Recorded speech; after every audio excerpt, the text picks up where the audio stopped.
Thank you all for who watched the first video. I am going to go into detail on... You know what? I'm not going to be one of those people. I'm going to literally tell you in like 5 minutes my process. This little project to learn FL Studio took about 2 days, and I'm going to tell you in 5 minutes. When you look up how to use FL Studio in YouTube University, a lot of them say to start with loops. I think loops are boring. I think the best way I learn is if I make something funny. So that's kind of where I went. But before I even got started, I had to test out some sounds. Once I found the sounds I like, I made some chord progressions. There are many ways to do chord progressions in FL Studio. You can build them yourself, or there are tools in FL Studio that'll build those progressions for you. I chose to build the chords myself because I felt that was easier to understand the flow of the project I am doing.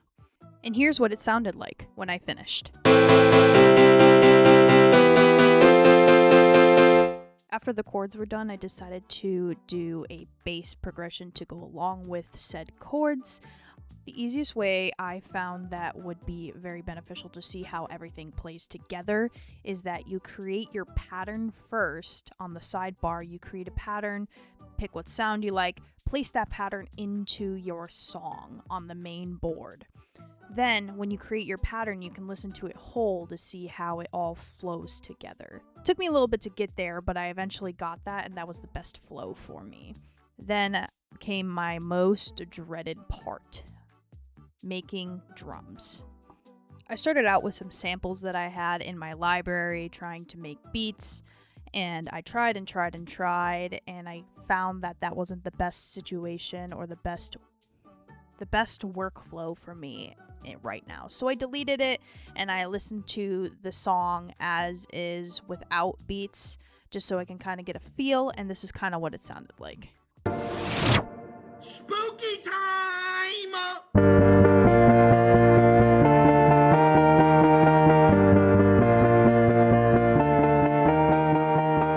After a foundation was set, I did some tweaks to the chords to give it a little more sauce.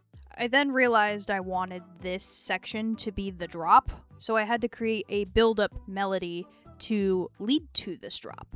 And this seemed to be the most challenging part for me.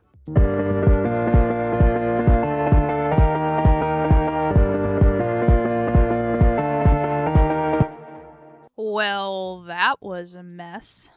So I took a break from making drums, and I started working on the melody before the drop. Pretty much I was doing anything to avoid going back to those drums. So I started rearranging how things could be sounding with the Caseoh sounds, if I could change the melody to make it sound a little better, make it a little catchier.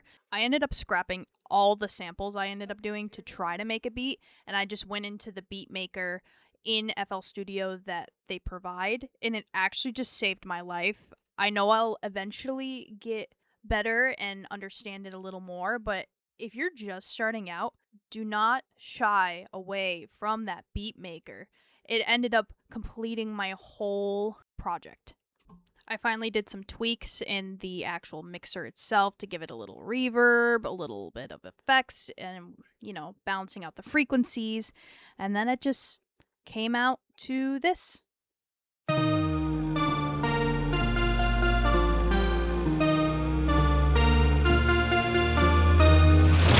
What do you mean bro's built like a 1x1 Lego piece?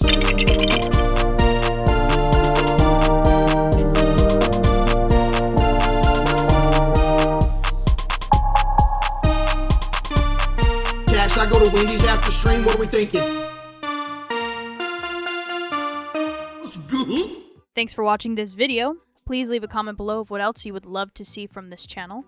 I'm hoping to work on some pixel art very soon, and I have some ideas for game concepts, so be on the lookout for those. Anyway, I'll see you guys soon.